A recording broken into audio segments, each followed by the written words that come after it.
भाई बहन, पति पत्नी, प्रेमिका, मित्र शत्रु, सगे संबंधी इत्यादि संसार के जितने भी रिश्ते नाते हैं सब मिलते हैं, क्योंकि इन सब को हमें या तो कुछ देना होता है या इनसे कुछ लेना होता है।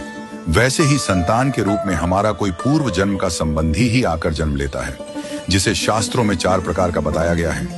1. अरणानुबंध पुत्र।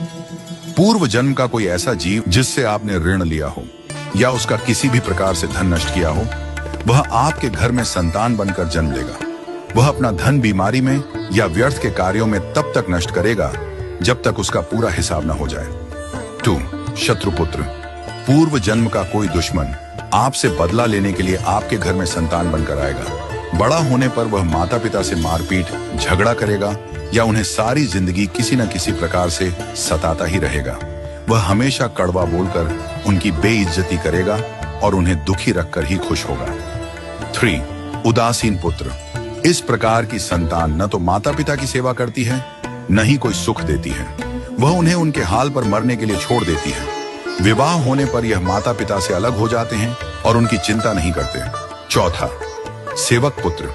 पूर्व जन्म में यदि आपने किसी की खूब सेवा की है तो वह अपनी की हुई सेवा का ऋण उतारने के लिए आपकी सेवा करने के लिए पुत्र बनकर आता है।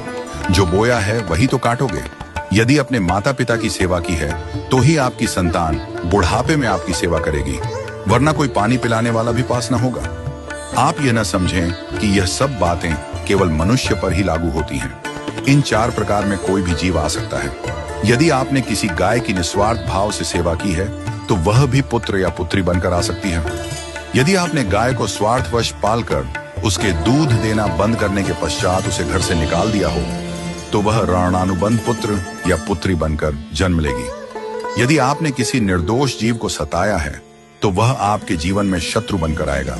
इसलिए जीवन में कभी किसी का बुरा न करें, क्योंकि प्रकृति का नियम है कि आप जो भी करोगे उसे वह आपको इस जन्म में या अगले जन्म में 100 गुना वापस करके देगी। यदि आपने किसी को 1 रुपया दिया है तो समझो आपके खाते में 100 रुपया जमा हो गए हैं। यदि आपने किसी का 1 रुपया छीना है तो समझो आपकी जमा राशि से 100 रुपये निकल गए। जरा सोचिए, आप कौन सा धन साथ लेकर आए थे और कितना साथ लेकर जाओगे। जो चले गए वे कितना सोना चांदी साथ ले गए। मरने पर जो सोना चांदी धन दौलत बैंक में पड़ा रह गया, समझो वह व्यर्थ ही कमाया। औलाद अगर अच्छी और लायक है तो उसके लिए कुछ भी छोड़कर जाने की जरूरत नहीं है, वह खुद ही कमा लेगी। और औलाद अगर बिगड़ी या नालायक है तो उसके लिए जितना भी धन छोड़कर जाओ वह चंद दिनों में सब बर्बाद करके ही चैन लेगी। मैं, मेरा, तेरा और सारा धन यहीं का यहीं धरा रह जाएगा, कुछ भी साथ नहीं जाएगा।